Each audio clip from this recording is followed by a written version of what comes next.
嘿，你们好，这是丰盛澳文频道。今天我们要来帮你们看的是，你会在哪里遇见他？那个他呢？我们目前把它设定在你会在哪里遇见喜欢你的人，遇见你的下一个正缘，遇见那个你注定要遇到的人。这样子好吗？你心里想着一个角色，就是一个恋爱、爱情的情境，我们要在那里遇到一个我们要喜欢上的人，好吗？在什么时候，在什么地方我们会遇到他呢？这就是我们今天的题目哦。那这边有3张牌，你们仔细看一下哪一个让你最有感觉。我选了一个比较阴暗暗沉的牌，因为我的想象里这是一个很浪漫的，它有很多有趣的情境会发生，所以我用了这个牌，它比较戏剧性。那你选一张你喜欢的，然后我们等一下再来一张一张翻，然后一张一张解释。那如果你对这一天的题目没有兴趣的话，你当然可以直接到第4个阶段来领取今天的好运祝福或建言，都可以。那么你选好了吗？我们就要开始喽。来，我们先来看第一组，选到的是这个是什么？国王牌，国王牌的朋友，来，我们把它放在前面，然后我们来一张一张翻。还蛮喜欢这个题目的，不知道会发生什么事情。好，我们一样用一个直觉性说故事的方式来一张一张翻，每一张可能会引发我一些新的提问，我们再往下翻，来用直觉跟好奇心来引导我们翻牌。OK， 那我们第一张牌是，大概是什么样子的情境下我们会遇到它呢？环境也可以，来。哦，是皇后牌耶。首先呢，应该是在一个蛮棒的聚会吧，有点像 party 的地方会见到。那个 party 有很多形式，可能是一个饭局或什么，但一定的不然没有一定哈，因为它这个是有一个目的性的聚会，就是你跟朋友一起出去，或是他的朋友会一起出现的一个环境，你会遇到他。那通常呢，会是受邀的情况，我想，对，这个会是个受邀，很棒的交际环境，很棒的交易环境，对，他可能会是你认识的新朋友。目前这一题看起来会是新朋友，不太会是旧朋友哈。但我们也不排除是可能是你之前的关系，然后重新燃起新的爱苗，也有可能。但这不太像我现在这一个出题的意念里会发生的事情。我比较偏因为我的直觉比较偏向于是新的人，全新的人，对，全新的一个新的局面开始。来，我再来翻一张牌来跟我们确定一下那个局面里面会有什么更确定的项目。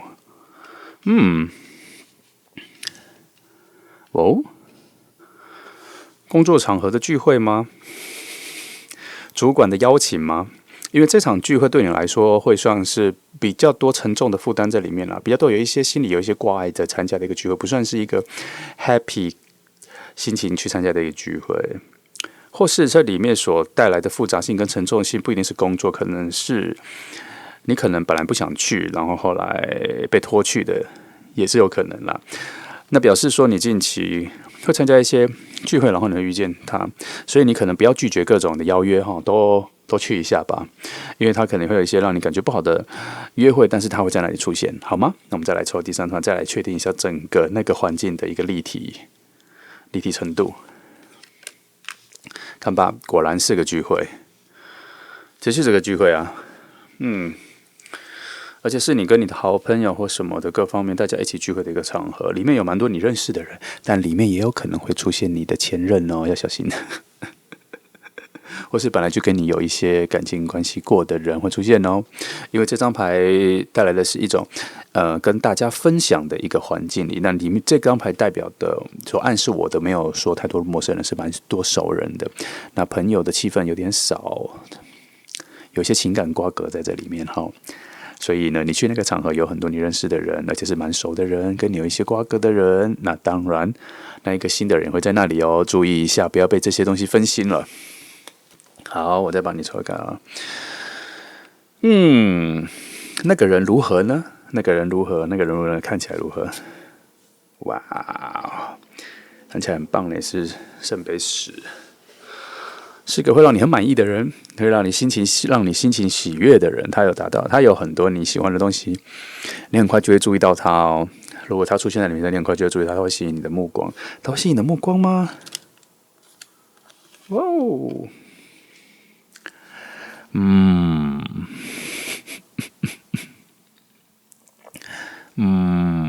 会，他算是有魅力的人，你会吸引，我很快就会吸引你的目光了。还蛮好的。他也算是一个蛮健谈的人哈，他不是沉闷的人，他对很多东西有这个见解，也有独特的想法。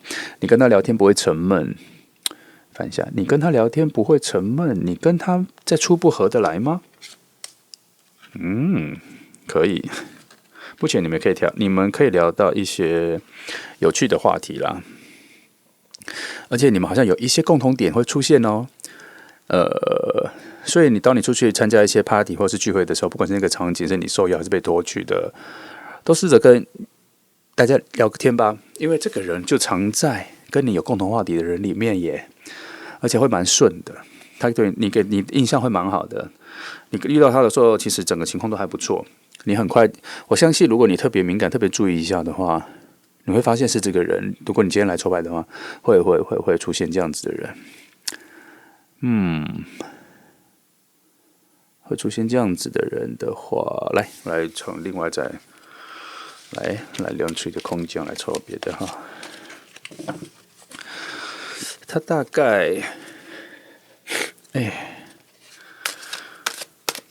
我没有办法确定那个职业啦，因为我这个部分我不擅长确定什么职业，但我可以帮你抽看看他大概是做哪一个类型。以他的个性的话，现在大概是做哪一个类型的工作？这个部分的准确率可能没有那么高，但我还可以大概给你提供一个方向哦。过了，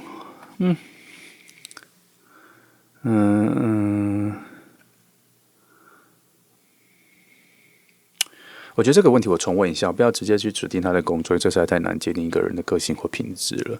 我们从这里直接确定，这一题翻开来，因为他给我的灵感不太是去猜他的职业，比较像是去猜他的本质是一个什么样子性格的人，好吗？这本质上，我觉得这个比较我擅长的。然后我看到的是，权杖国王的话很好我还蛮喜欢权杖国王的，他算是一个有点扎扎实实在成长、稳定他算是一个扎扎实实在建立自己稳定成长自己目标的人，心里对很多的东西都蛮有热情的，有方向感，有能力，对，是一个不错的有能力的人。你遇到了这个人，不是一个随随便便的人了。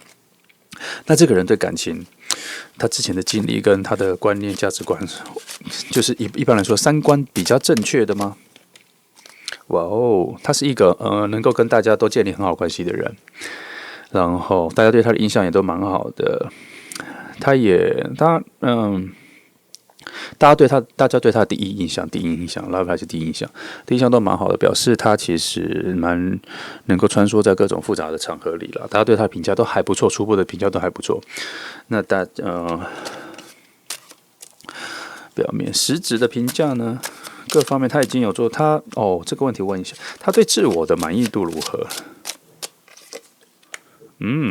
很好，他也对自己已经非常有信心了，所以他其实不太担心自己，因为他可能已经努力很久，他已经做到了他自己想要的东西。对，那你们遇到了的时候，因为我这张牌已经翻出来说，你跟他会有一些交流跟交集，但是我没有确定。应该是说，你跟他如果开始交流交集的话，你们会有很好的聊天内容，会有一些共识，会有一些以前过往的共通点，会在这个时候讲起来。比如说以前遇过的事情啊，以前参加什么活动，其实都有去啊，或是你们有共同的同学啊，或者各有共同的朋友，老朋友、旧朋友是你们共同的朋友之类的哈。这个是说你们在开始谈话的话，可是我还没有问到你们会真的遇到了，然后会有一些比较直接的接触吗？这里问的是他本人的人的个性，我没有问说你们有没有接触，来问一下你们当下遇到接触的机会或是聊天互动的机会高吗？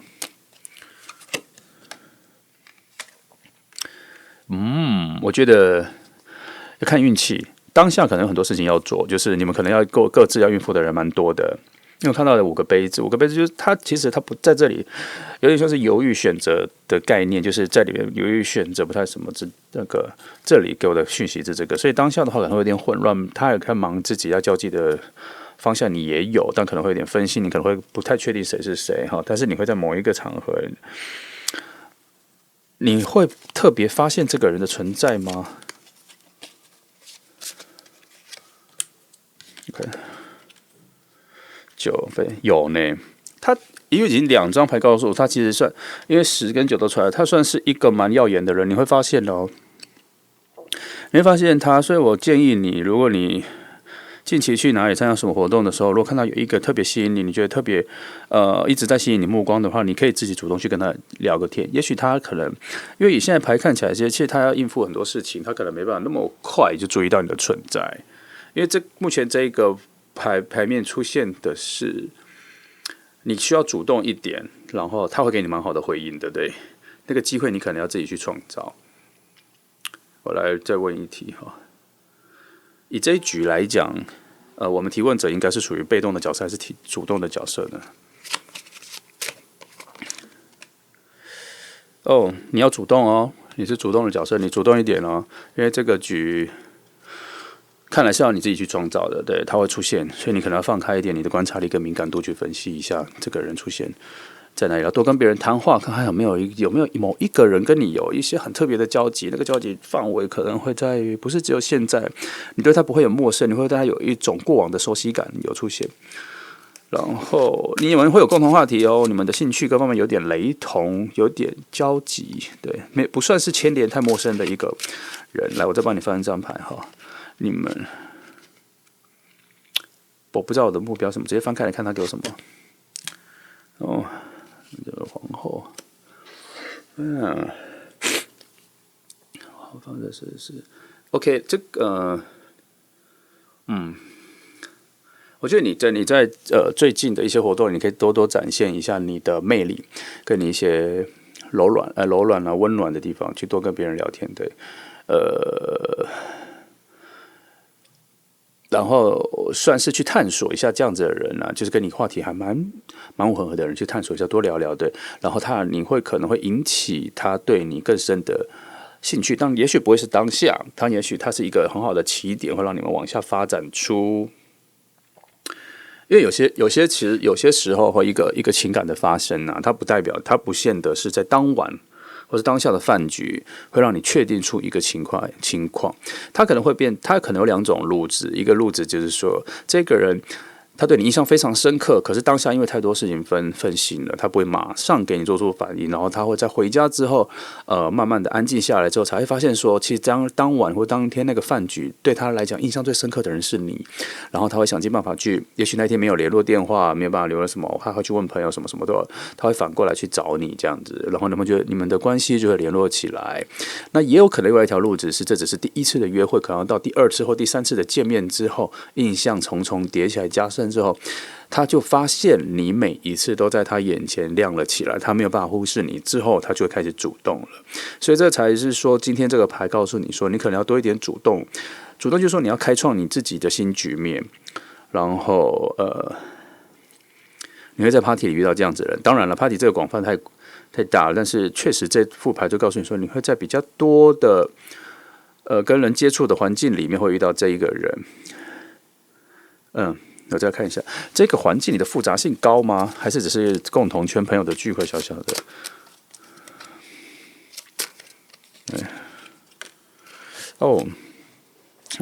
的第一项是算高的耶，它算是一个你需要，你可能不能太慌乱的一个场域耶，也不是，也算是你不太擅长的一个场域。你那个场域或是那个环境是你需要到现场之后要慢慢发现这是什么样子的一个局面的一个场合，所以它不太像是去你已经熟悉的朋友家，或是它不像是去熟悉的环境的这样。来，我再问一下，我刚的想法是对的吗？你这样子，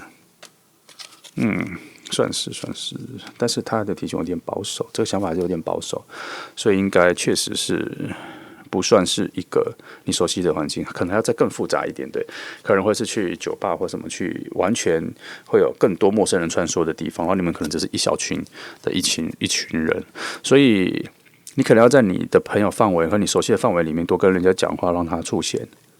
你有听出我的话？我说让他出现，而不是把他找到。有没有听出我的话吗？这个是一个很直觉的说法哦。我是可以选择，但我当下没有选择，这句就出来了。所以你要让他出现，所以我可能你要多去主动的创造一些聊天的机会，然后展现一下自己好的温暖。温的那一面，温水的那一面，就变成有一些温热水跟火出现，所以是一个温水的局面，不要太烫，不要太热，不要太过，然后让情况变成是从主动变为被动的一个环境里，那你就创造了你遇到了这一个人的好局面，好的开始，好吗？来，我们来问别题，另外一副牌哈。接下来我要问的是。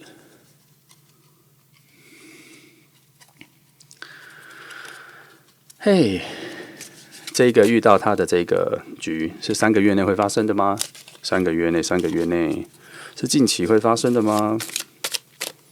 因为这个问时间点，这个是非常有趣的，我很常用。来，我帮你问问看，是这3个月会发生的吗？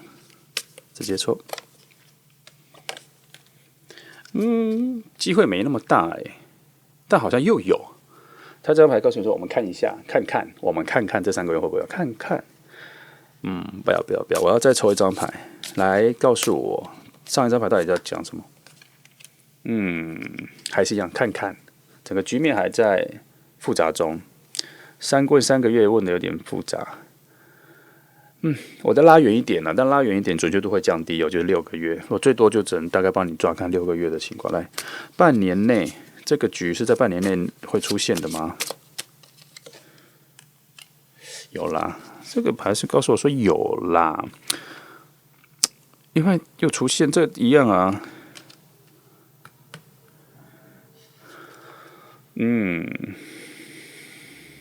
就是没那么快，要顺其自然一点，就是慢慢的顺其自然，不要急躁，对，不要急躁，慢慢的顺其自然。因为我们这一题一开始并没有设定要问时间啦，就是有就有，有没有，有没有，有。是我自己可能太急想问时间，那如果已经问到半了，他就说有可能，这也不是说真的有可能，那我们就放弃一下问时间的这一个念头好了，因为我觉得牌好像没有要告诉我时间因为他告诉我的一个情况比较像是说，我们还没有把局势打开，你还没有创造新局势，因为前面有点像是说你会在这些 party 里面遇到这个人，但是好像还没有去展开。让故事展开到会有这一个 party 聚会，不讲 party， 会这个聚会或是这一个约会出现的时机，所以可能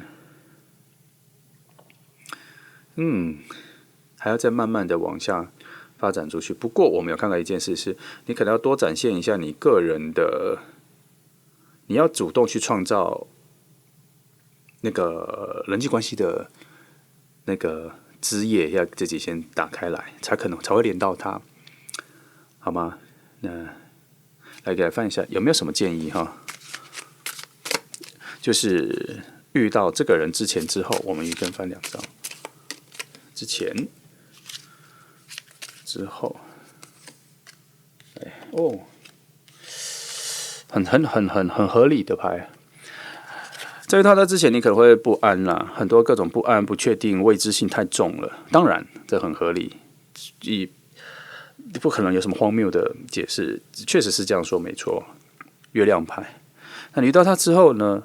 他是告诉我说，你遇到他之后，如果真的这个局面出现了之后，你也真的遇到他，跟他聊天了，谈心了，你们的发展速度还蛮快的，很快就会做到忠诚了。就是说，中间就是阶段。开始发展的阶段速度没那么慢，一开始好像就已经好，就好像已经成功一半的。对，当你遇到他之后，这个人对是不是对的人的这一个成分已经到一半了，所以这么拍再重复一次哈，可能你要先主动一点，创造一些各种能够多一点人际认识多一点人，创造出这种我们就讲泡泡好了，你原本在你的泡泡里面，对不对？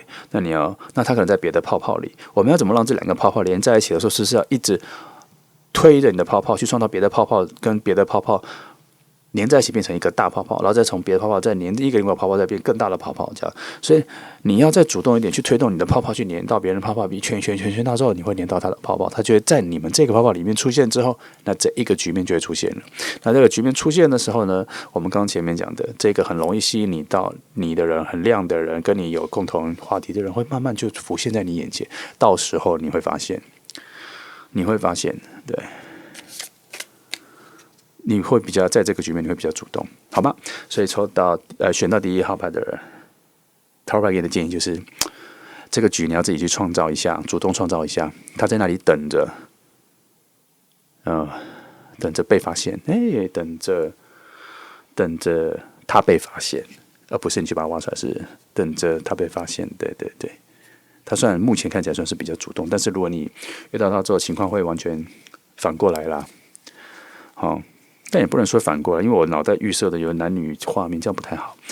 我觉得应该，反正你就是要多主动，那个它会出现，好吗？不要太多疑虑，顺其自然。但你要保持心中的那一个期待热度要在，因为以吸引力法则的基础是，你有所期待，期待不够力啦，你要肯定它会出现，你就是反正我会遇到啦。这个塔罗牌告诉你说，牌面告诉你说你会遇到了，那你就要遇到，那你心里就要放着一颗心，因为一个想法就是我会遇到，会在我创造的局面之内这个范围里慢慢扩张之后，它会出现，很合理，也没有特别荒谬，有没有？这很合理啊！你不主动，就像你不出门。你不出门在家里，你能遇到什么实际的人？在网络上遇到的人，到最后还是要出门去见面呢。但是以扎实度跟一个人的立体感跟本质上，我觉得都还是应该要去见到面，去感受一下这个人的眼神、气质跟散发的磁场，跟他跟别人互动，你眼从容观察之后，在整个人群里面，你会发现他是最亮的，而且是最吸引你注意的，那就是这个人，好吗？我们总是要出去嘛，就是很实际的牌面，也有明确的表达。那这就是第1组牌给你的，希望你能够吸收到牌面给你的一个发展性、跟故事性还有建议性，好吗？谢谢。再来是选到第2组牌，权杖侍者的牌的朋友。那我们今天的题目是：你会在哪里遇到他？那个他是你心目中的恋爱的期待的那一个他吗？应该是这个吧，我们的题目的方向是这个。来，我帮你，因为我心里在占卜的方向是往那里。你会在哪里遇到这一个人呢？展开新的恋情呢？到哪里会遇到下一个对的人呢？下一个适合你的人呢？在哪里？在环境？我们这一题是时间点的占卜哈。来，我们来抽第1张牌，先来看看是什么样子的环境。这个，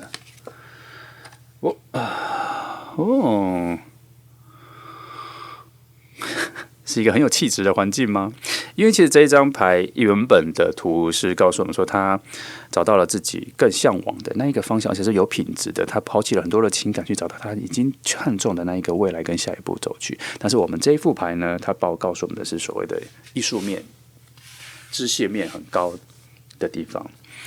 你会在美术馆遇到吗？看展览的时候遇到吗？或者参加一些课程的时候遇到吗？反正跟知识性蛮高的地方会遇到他。去学校呢，考试各种类似这样子的环境。那我们再抽1张牌来看看这整个环境的立体感是什么。是一个有自由风气的位置。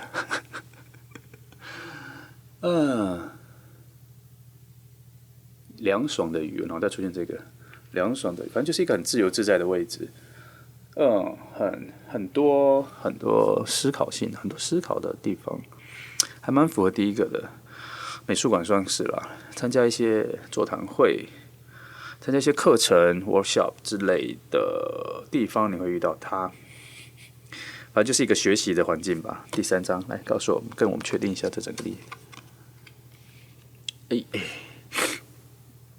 哇哦，是一个热的地方，不是说环境热让皮肤感到热，而是你心态上是热的一个地方。你对某些东西充满热忱的地方，看来也确实是一个学习的环境。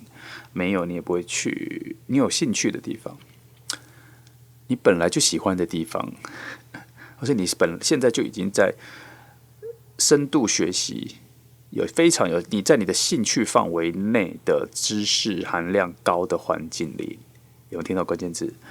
在你本身就有兴趣又有知识含量高的环境里，你会遇到他。那我们现在可以确定他跟你有共同兴趣，对，好吧？来，他是个什么样子的人 ？No， 这样不行。他跟你的兴趣方面、行动各方面雷同吗？雷斗5，权杖5，哇哦！需要竞争的场合啊？什么？竞争的场合，球场、棒球场、知识性的场合，一些玩桌游的地方，生存游戏，那个叫什么啊？解谜的房间那种游戏，有点忘记名字了。逃生游戏，反正就是团体游戏啊，需要动脑的团体游戏的地方，有什么啊？反正这个环境里不是还蛮多人的耶，蛮多人互动性蛮高的。来，我再看一下有什么。是比较静态的，还是户外的，还是室内的啊？这个，哦，比较室内的耶，比较室内的，是蛮热，活动量还蛮高的环境诶。执行了怎么办？又是美术馆嘛？因为很多地方啦，歌剧院也算啦，人多、互动性高、大家的热烈度也高的环境。总之，目前看起来你跟他的兴趣还蛮吻合的，然后是在一个，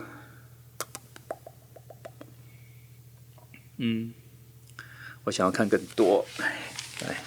这个环境的立体感没有那么明确，那目前看出来，你跟他是在你们共同有兴趣相同的地方会遇到哈，不是一个需要再交流才知道个人兴趣的地方。你们在那边会马上就，比如说喜欢同一个偶像去看演唱会，演唱会但知识含量没那么高，那思考性也还好，也许我把知识含量下的太重了，那可能也不是这个。好，我再来确定一下，那是个什么环境？现在已经确定的是你们两个的可能兴趣蛮合的，人也多的地方。那大概会是什么环境？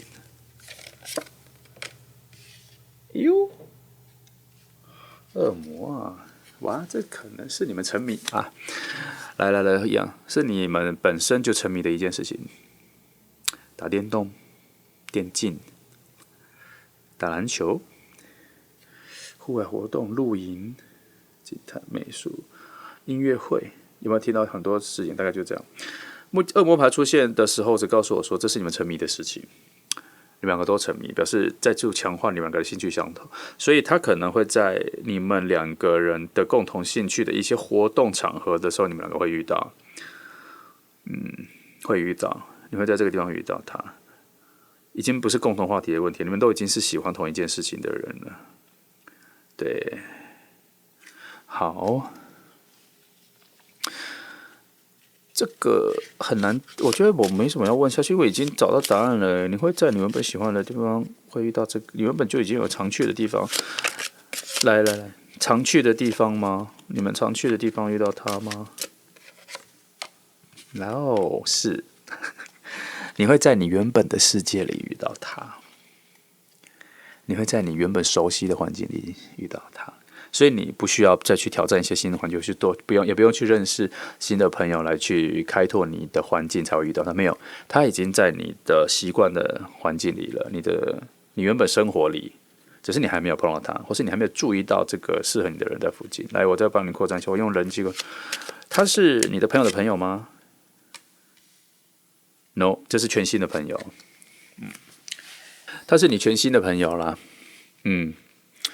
你会偶然遇到他，因为死神牌这个牌是告诉我你没有了前面才有新的后面，所以他不是你旧朋友，他跟你旧没有关系，这是你会偶然遇到的一个全新的朋友。对，不知道，可能当下才会认识的一个新朋友，也有可能是跟你没那么熟的朋友介绍的新朋友。反正他就是一个新朋友，完完全的新朋友，跟你原本的环境没有太大的直接牵连的一个新出现的人。对，来，我们来看这个人。来，这个人的各方面性格品质如何？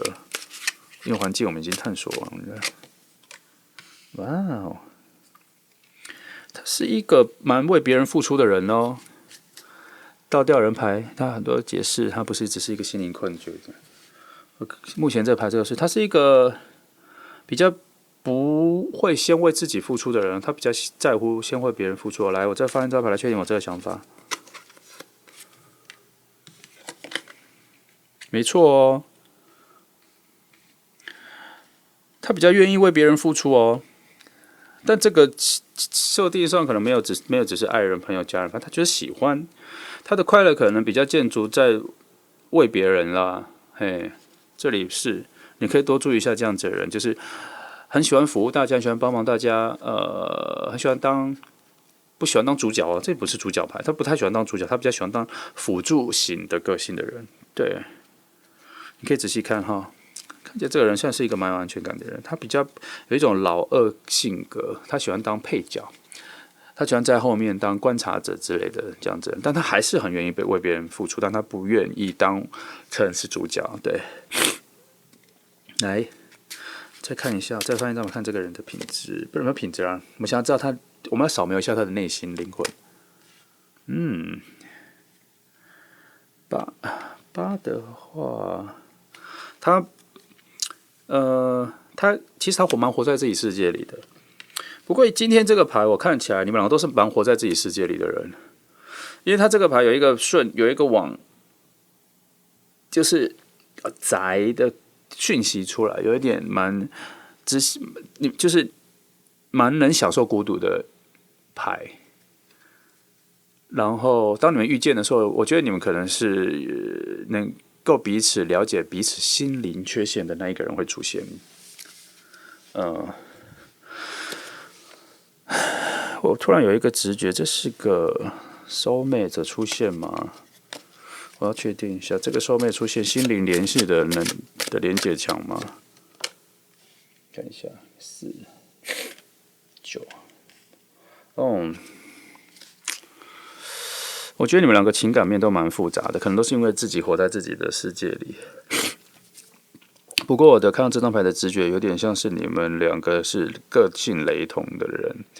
所以以收妹来说的话，也是有点雷同。但我这样子问，这牌没有给我答案。我要的答案是，好，我先这样问好了。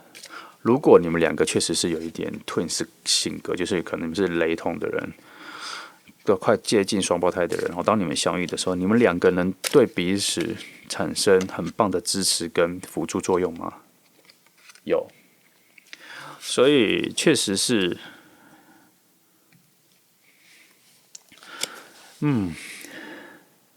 提示一下哈，以现在整合起来的讯息，我们把它整合成比较简单的一句话，就一个连续的话，就是说，你会在你原本就熟悉的环境里面遇到一个跟你类似的人，而且没有，目前知道这句话，而且它不太明显，你要仔细的看一下，有一个存在感稍微弱一点的人就在附近。但他跟你很像，仔细看一下，这个人跟你蛮像的。但是有的时候，你可能会发现不了这个人跟你很像，因为你太往自己去了。也许你没有认真的扫描一下你自己是什么样子的立体一个样子嘛，你自己的实际感、存在感是什么样子？因为你本身如果也是像他一样类似的存在感比较低劣，不是低劣，用错字 ，sorry， 比较微弱四维的人的话。你对你自己的整个立体想象可能也是弱的哦，所以我让你发现他是在那个环境里面跟你类似的人的话，你这个观察线索可能也较低。不过我想给你一个线索，你仔细看那些太耀眼的人，可能都不是他们。这个人可能会是出现在别人的光芒旁边的那一个，然后你会发现说他好像眼光眼神都在。看看大家需要什么啊，需要什么帮忙啊，什么那些，这样有一个这个性格的人，对。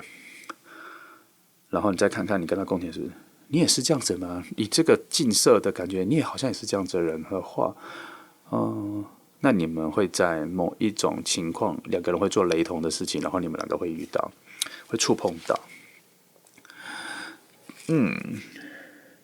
怎么我都没有发现你们会去跟朋友大家一起去的时候遇到？感觉你们都是个体户，然后不小心遇到，哇，这个巧合几率也要很高诶。来，我不讲，我来问一个牌。当你们两个如果要真的联系上的话，需要别的力量帮助吗？推动吗？皇后钱币没有诶，好像是你们会自己发芽，你们会自己慢慢的接近，发现这彼此的存在，自己慢慢的发现，而且是没有很遥远，也不是随机的。你们会慢慢建立起这个连接，慢慢的，你可以顺其自然啦。顺其自然是一个很好用的字眼。你顺其自然就是你先着重在你自己身上，你会慢慢的跑到他附近，然后你们会发现彼此，很慢慢的，不要找好像会失效。这里告诉我讯息是，你要慢慢的、自然而然的该做你该做的想做的事情，它会突然出现在你旁边，好像是这样子。来，我再来翻一张牌。你们的相遇是偶然的吗？为什么我说偶然的？因为如果是朋友介绍，这就不是偶然，这就是有所谓的布局、有顺序。如果是反正这种已经有前面的，就不是偶然。所谓的偶然是你们两个在很多完全不相关的情形下，发现这个人，然后你有一个惊觉的感觉，说：“哎，这个人怎么在这里？”是这样子。但是你可能会质疑说，但是你们有很多共同兴趣，你在你的生活圈，你们会常去一样雷同的地方。但是我的意思是，那为什么之前你们没遇到呢？表示那一个奇异点没有出现哦，所以我要问的是，你们说你们这个偶然遇到是吗？是需要用偶然遇到的吗？哎呦，是啊，我最喜欢的牌就是女祭司牌。是啊，你知道这个偶然遇到的情况是，当你遇到这个人的时候，你心里会亮，你会亮起来，你这个内心深处有一个敏感的直觉会亮起来，你会发现说就是这个人，那个偶然性很高，就是这个人给你很强烈的一个直觉，一个很内在的感觉会从你心里跑出来，这个人，然后这个。因为我前面的情况牌看到的是这个跑出来的讯息，像是说，这个人跟我还蛮雷同、蛮相似的，有点，这个人怎么有点照镜子的感觉？这个人怎么一眼就这么顺眼？你知道吗？这个人的眼睛跟我对到的时候，有看得更进去一点。对，以我这个问题来说，遇到女祭司牌，我觉得是个很好很好的牌。你们这个相遇非常的，对我来讲非常的非常的。是我最喜欢的那一个几率最低的相遇点。可以，我觉得，所以现在来说，我这个牌面可以告诉你说，你在你自己的生活环境里面，自然而然的游走，你会遇到这个人，你也不用去特别去扩张一些新环境，比如说我要去多认识朋友啊，就像我刚刚讲的。你在家里，我在别的牌有讲说，你如果在家里都不动的话，你没办法去扩张你的认识人的领域。但在这副牌里面不用你还是可以待在你这个圈圈里面，然后在你熟悉的环境里面，你会遇到这一个人哦。不过牌面有告诉我，必须要人跟人是真的遇到，网络上这种风的感觉遇到的，目前牌面看到有风的出现的时候，都带来一些困扰，所以。不要在网络上遇到，一定要是真的见到人，这奇异点才会出现。网络上的充满了想象跟困扰的思考的困境，那都不真实，而且不在我们这个牌里要告诉你的位置，好吗？先放弃网络认识，你一定要去实体见面，去参加活动，去你喜欢的地方，跟你喜欢参加的事情，你会遇到这个人。来，我另外一张牌，另外一组牌还没翻，我来翻另外一边。来，我来翻时间点。这组牌有时间点的提示吗？来，先翻3张牌来看看，近3个月你会创造出，或是我会在这3个月遇到这一个人吗？因为环境我们已经说大概抓到了，但是3个月内有吗？第1个月又出现了，第1个月哦，还好，还是一样，不一定。第2个月。恶魔又出现了。第3个月，哎呦，这3张牌都告诉我，还是一样还是在你熟悉的、你喜欢的东西啦，你喜欢你的兴趣、你常去的地方，你生活已经习惯的一个时间表里，你不要改变了，就是还是在你原本喜欢做的一个生活方式里，你还是要再待在那个里面，然后这3个月你还是维持在这样子的环境里，但没有特别显示出说不会遇到因为这牌的方向都不有是这个，是不是也不确定？因为好像也不确定那一个人，我目前从牌面跟各种灵感直觉都没有时间点的确定。跟上一副一样这个牌面我问的可能，因为我问的是空间，不是问时间。整个牌我们是往空间方面去搜索的，所以问时间有点太牵强了，因为它是对，因为我已经完全投注在空间这件事情，所以时间点我们这个部分就先放弃。但是你还是可以先期待一下，有这样子的人，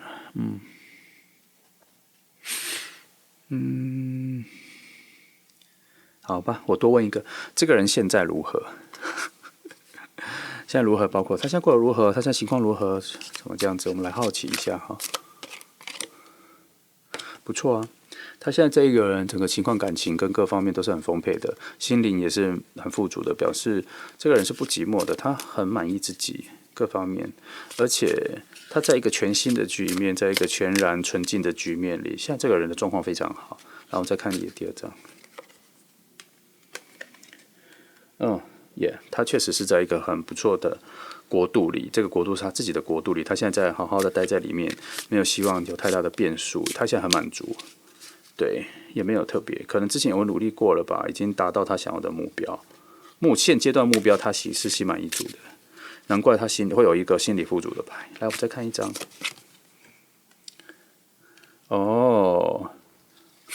他在期待一个新的可能性。也许他困在里面的时候，常常也有一些倦怠，跟人会成长啦。因为人会成长，人会在任何的资讯跟线索不断的洗礼自己的思维跟智慧的提升的同时，身心灵都会偷偷的暗示自己说，我们是不是来做出一些新的改变？我们有没有做出一个新的冒险？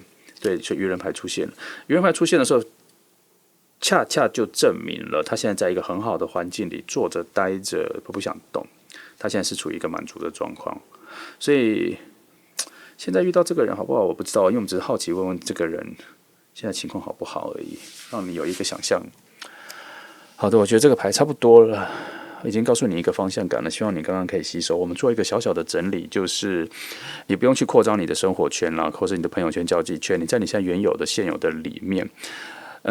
自然而然的，还是继续专注做你喜欢的事情，在这里享受你的生活，保持你原来的形态。也许你已经都做得好了，这个人呢，好像会悄悄的就跑进来了，然后你心里会有一个很强烈的直觉，当他出现在你附近很接近的时候，你会有强烈的直觉，会发现就是他，好吗？到时候就靠你咯，看你的直觉有没有强大到唤醒你，发现他，好吗？就这样，这是第2副牌的朋友。就这样，谢谢。来选到第3张牌，金币骑士的朋友。来，我们来看一下今天的题目。重复今天的题目是：你会在哪里遇到他？那个他是你恋爱的下一个正缘呢，还是你心仪的对象呢？还是你等待已久的白马王子，或是白雪公主？不能白雪公主了，口误。心仪的对象，我们都把它改成心仪的对象，不要让它往童话那个方向讲。OK。你心仪的对象，你想要在一起的对象，你期待已久的恋人，会在哪里遇见他呢？好，我们先来抽1张牌。先来抽1张牌，来看看是什么样子的环境。哎呦，寺庙吗？一些跟宗教有关的环境呢？因为这张牌代表的是愿望达成、许愿，有许愿、有未许的一个环境。有什么环境是关于梦想的呢？一些心理成长课程吗？一些工作课程吗？就是有一种往目标前进，就是跟许愿有关系、跟梦想有关系的场域啦。那里会是什么？一些课程，或是你去上一些心理成长的课，或是去直销的一个大的活动里，或是去参加吸引力法则的超级大的3000人的学习课程，大家集体冥想的那一种课程呢？还是一些身心理显化的环境各方面的，有这个讯息来，对，反正跟一些想要达成梦想、愿望、想许愿的环境里，或是去做一些梦想版啦，也是一些心理课程，反正就是跟这些梦想有关系的环境。来，再抽一张，让我们看看这环境的立体情况。这个也是，宝剑6也是这样子的方向，对。这一张。钱币5对吧？对，可以讲钱币4 ，sorry， 钱币4，钱币4，对，我想到的是另外一副牌 ，sorry， 没错，3张牌都是有一种，就是他们想要他们对未来有一些保持着，这个牌的金钱感蛮重的，就是扎实感蛮重的。我脑袋一直浮现所谓的去学一些投资理财课程里，因为吸引力法则也有一些就是所谓的教你怎么去用吸引力法则来赚钱的，对。这张牌比较像是有许愿的课程，都算是心理成长课程里面的环境里的。然后大家想要守护好自己有的东西，不行，我要这张。是的。4张都告诉我，就是在往梦想方向有关的环境里，这不难会让我一直想到所谓有关都是一些成长课程啦。好吧，如果你是这样子的，你会在那里遇到他，但我不确定你的情况是什么。但如果你要遇到这个人的话，你可能要往那个方向走啊。首先有所谓的心理成长课程，有一些外面做的座谈，就是一定要现场去的那一种哦，网络上的那种课程不算哦，你要去真的遇到其他人的哦，好，因为这里有一个行动的感觉在里面，因为第2张牌的行动感很重，你必须要进入那个场合里才遇到这个人哈。来，我来确定一下，这是一个人很多的场合，复杂的场合吗？抽到了我们刚刚那个牌。是什么骑士？没错，它算是一个蛮扎实，大家在成长的环境里，大家互相学习的环境里，大家有很多年轻的梦想正在发芽的环境里，算是蛮多人的一个环境，有点像是大家正在学习的环境里，各方面想要成长，所以叫学习。哇，我已经不知道讲多少次成长这2个字，这个讯息太强烈了。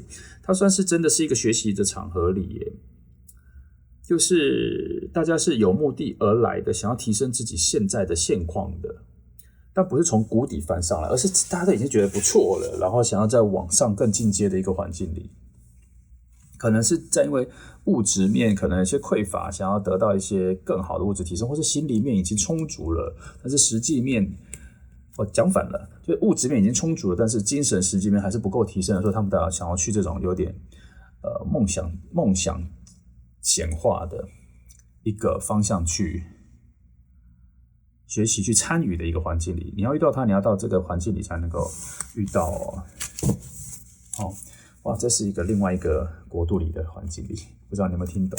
然后帮你看一下这个人的品质，这个人好不好？这个人的品质，他是哪一种方面才会出现在这个牌交出来喽？没有，他已经很好了，他很好了，他就是我刚说的其中一种。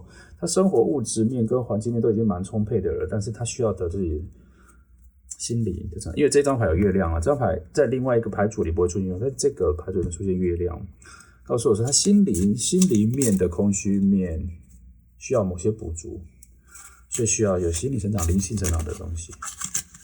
然后我还没问问题，牌就掉出来，这不算。来，我来问一个问题。来，他心理匮乏的是心里面还是物质面？这个不播自问自答刚刚我已经说了。来哈，我问的别一个问题就是：你需要主动去投入这一个环境，才能够遇到他吗？2张，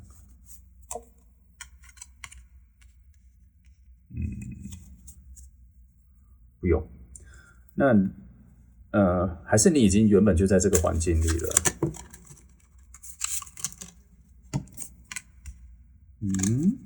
也没有这2张牌在告诉我，你要去思考一下，我刚刚说的到底是哪一个地方哦？这里没有给我答案我刚给你了很多方向的，大概可是有一个大方向，但是细节没有，这里牌面没有出来。我能讲的也就是那些了。目前那些我不一定会等一下会挖掘出来。然后问牌说整个环境的情况、立体感，或是一些。目前好像他比较建议你想一下，因为他好像告诉我说你比较明白我在说什么，甚至比我明白我在说什么我能给的提示好像已经让你比我更明白了，你好像比我更有方向感的感觉。因为隐士牌出来的时候告诉我说你要往内心去探究一个答案，那个答案在你心里你已经知道了，你要挖一下。然后这一张牌就是宝剑8的，就是说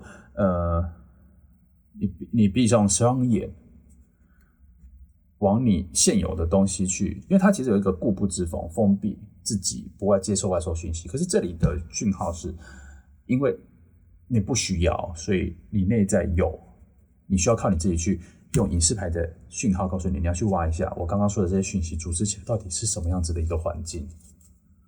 来，我觉得我要问一个东西，我有漏讲了什么关键讯息吗？sorry， 我比如说刚刚前面的忘了开录音，所以从这个阶段开始才有录音。那前面的录音品质不好意思，就是可能会差一点哈。那我再尽量帮你调整，真抱歉。来，从这阶段再开始哈。现在是几分啊？好。我没办法重录了，因为前面那些灵感都出现了。好，你们就仔细听，忍受一下，真抱歉。好，我以后会多注意。那么回来这里哈，这个答案如果只有你知道的话，我想再问塔罗一件事情，就是我有什么讯号跟肯定句？吸引力法则来讲肯定句，对，我有什么肯定句没有出现的，请你帮我补齐。有的话，来。7的话，钱币7，它更像是一些有关于钱的、经济的、投资理财方面的环境哦。身心灵这个可能，但是吸引力法则很多都在讲钱，对，反正这是一个跟钱有关的一个学习环境哈，学习如何在更富有的一个环境。来，在第2章，没错，是正能量的环境，是一个正能量讲正念的环境。哇，脑袋一直出现吸引力法则课程，一直就出现正念显化。哇，说明我最近一直在上这个课，所以脑袋出现这个显化金钱、显化富有、心理富有的一个环境。也许你会选这个，可能就是因为你最近对这个特别敏感，所以你可能要去参与这个环境里，或者多接触这一个环境里的，你还会遇到这个人。这个人可能也在学习这个。来，我再抽第3牌，再补齐。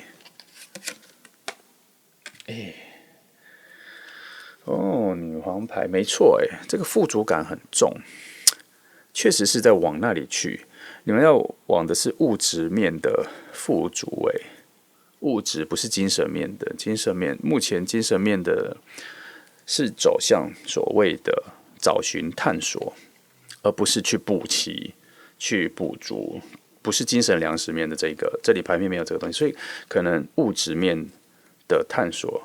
所以它的场合更像是学习，跟提升财富的一些环境课程，跟提升财富有关的一些地方才会遇到这个人。好，因为这可能是我不够熟悉的环境啦。如果是讲吸引力法则显化那个很熟悉，我比较知道能怎么讲。那如果是所谓的投资理财环境呢，股票课程呢，这些提升你的财富等级的这一个方向，这里有比较强的讯号。对，那这样子的讯号要如何遇到这个人？可能真的就是去上一个课程啦，或是去参加一些座谈，大型座谈。我脑袋有出现所谓的美安或是安利的那一种大型活动、感谢活动，什么钻石活动那些，但是又是一些比较不好的想法。但是我只是打个比方，有点是类似这样子的环境，对，你可能要去接触一下这种类似的。好，我再看一下。就困扰着，没错，好，因为这张牌告诉我说，这个其实是个蛮难的题，这个题目比较复杂性一点。然后我们现在能给的线索就是这些，然后你可能真的要回到你去想一下我大概讲的是什么，因为好像你问一下，是不是这个提问的人，观抽到选到这个号码的人们比较。更能够思索一下，更能够找到方向。有啦，只能靠你。权杖7，对，这个环境只能靠你想出来。真抱歉，如果我本来是塔罗，不告诉你一个确定的方向的话，这个号码没有办法，不是说没有办法，讯号比较薄弱，然后我能给你的讯号池没有那么多没有那么丰沛，有些我是丰沛到一直连续讲不完的，但这个可能就是这样子。会不会是你们想的那个人也没有那么明确，是你们欲望的想要的那个人是一个随机性比较高的人？不过这个环境也没有随机性那么高，它还是有一个确定一个方向。土的讯号蛮多的，我来整理一下。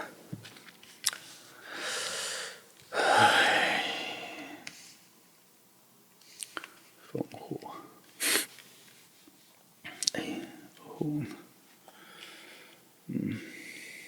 烛火风是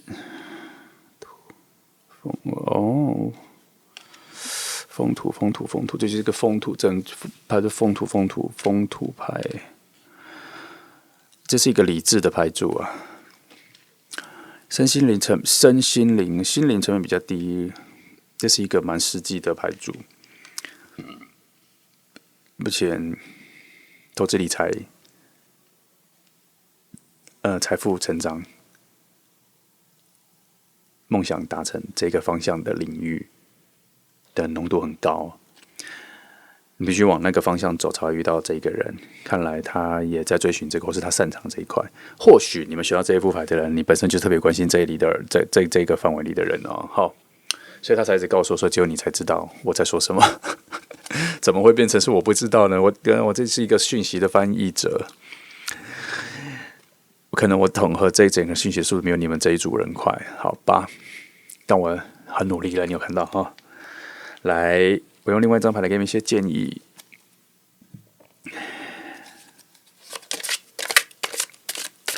好，给你们3个建议，不知道什么建议就翻出来。好，回忆啊。恶魔，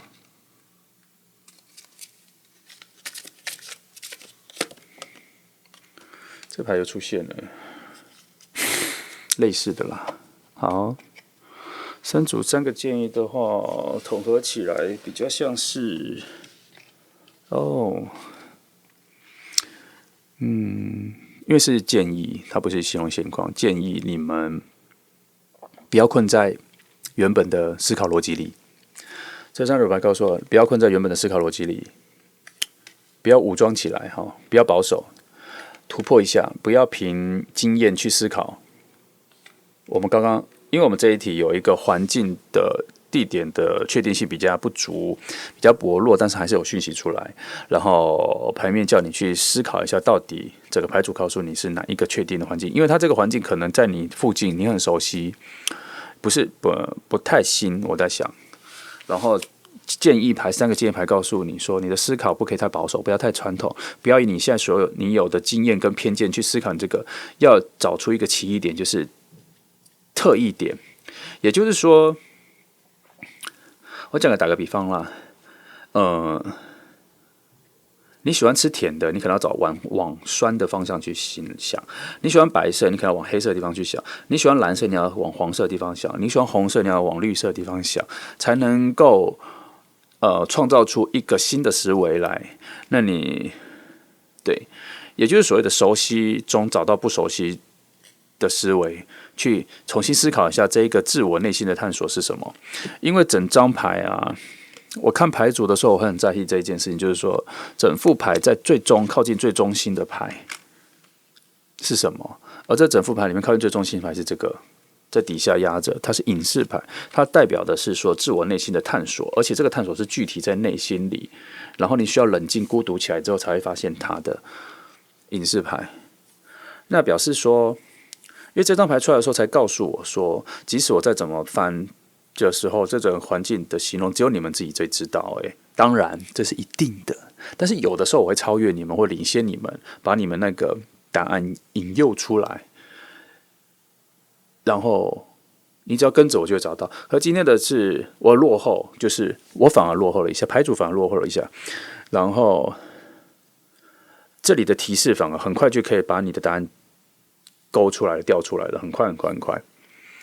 然后只是我用建议牌，他告诉我说，想法不要太保守，就是不要拘泥于，因为这个恶魔牌告诉我说是感官经验，感官经验会捆绑住你。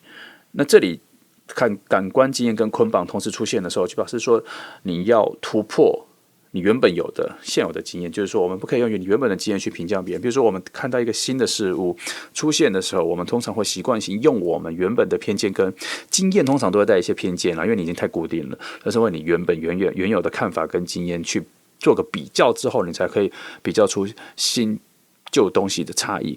那这一点不能这样子，不太适合这样子，不是说不能，不太适合这样子去评断，因为这太二元，就左右上下这样子，而是说你要直接让自己掏空了，去看一下新的东西，空了之后去想一下东西。就像隐士牌这个，隐士牌他像是一个很有智慧的人，他心里放了非常多东西，可是你的答案在里面。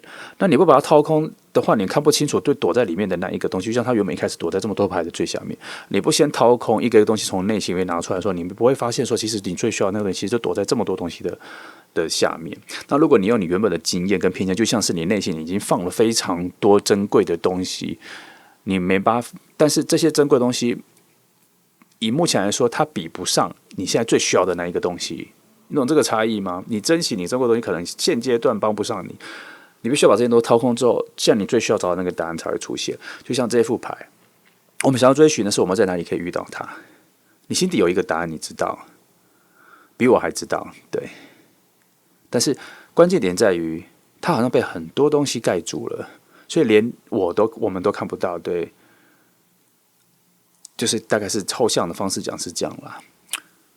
不过还是有一些小讯息，因为我必须还是要讲一些小讯息。这个比较关键的讯息是，因为这整副牌的图能量很多，图能量比较到金钱啊、扎实实际环境啊、物质方面的能量很重，然后再来然后很多风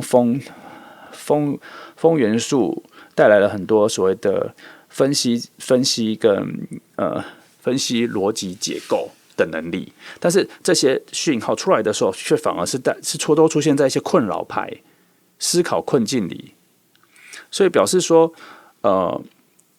他在引导的是说，我们对于这些就是这个牌在讲是说物质上面你要做一个升华，因为第一个牌出现信心牌，表示说你要升华，你有一个新的梦想，你要再进阶再往前，你要往那里走的时候，你的困难点是在于你的分析思考跟理智面进入了一个新的难度，我们才能够把这个物质上你所谓的物质上的提升，或是你本质上的一个扎实安定的感觉做一个提升，你必须要突破这一个所谓的理智面的升级的困难、进阶的困难，我们才能够往那一个梦想，你开始想要许愿的那个环境跟梦想那个环境，你才能够达到。那我们把它回到我们在追求这整个主题是什么样子的场域跟什么样的地方，我们才可以遇到这个人呢？那这些讯息组合起来，我当然就只会说，就是学习一些投资理财课程啊，很合理的是这个方向是这样子，但是还有什么是我没想到的？你可能会想到，对。那到底，因为我不知道，因为每个人现在所处的环境附近类似的案例和类似的选项不太一样。那我的选项现在只有这个，然后我之前告诉你说，这是一个影子，药引子，它可能会开始扩张，你要想一下是什么哈。如果我现在能帮上你的忙，就到这里，好吗？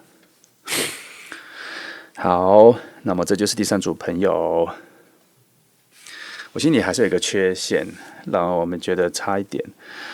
我不得已，不是不得已，我决定还要再放一张牌，再给你们一个建议。那如果有就有，没有就没有。好，好啊，出现这么好的牌，魔术师牌啊，好把它，这张牌叫做精神面的具体化，表示说你想要的那一个东西，你能够具体实践它。那我用建议来提问他跑出来的时候，告诉我说你想得到是什么？没那么抽象，你想得到？哦，你仔细想一想就知道是在哪里了，好吗？记得我说的图能量很多，物质能量很多，好。就这样，那这就是第3组的牌。Sorry， 前半的声音比较差，你忍耐一下哈，后面就有了。我会上字幕，你们多看一下字幕哈。错字请见谅。就这样，谢谢。Hello， 又到了我们第4阶段来抽出领取一份幸运建言跟祝福的阶段了。今天会给的是什么呢？我们现在来抽3张牌，1、5、2、3，来，今天抽的3张牌是圣杯智者、权杖7、金币6，看到金币6就开心了。今天得到的是一份幸运，他在告诉我们说，别担心，有人在帮助你。有人会帮助你，你不再单打独斗。你现在的困境里，有人会来帮助你，有人会有一个很不错的助力。想想它像是一个怎么讲？就像你现在可能口渴了，它有一个很好的运动量就马上要来了。反正就是有一个很重要的 support 正要来，然后可以帮助你很多实质具体的哦，而不是只是精神喊话的哦，是一个具体。能帮助你的一个人会来，一个贵人要出现了，好吗？所以今天你领取的是一个幸运的贵人牌，今天会有一个，它会带你脱离单打独斗的困境，所以今天是幸运牌。那么这就是今天所领取的好运，你将得到一个很棒的贵人，给你一个很棒的具体 support， 恭喜你！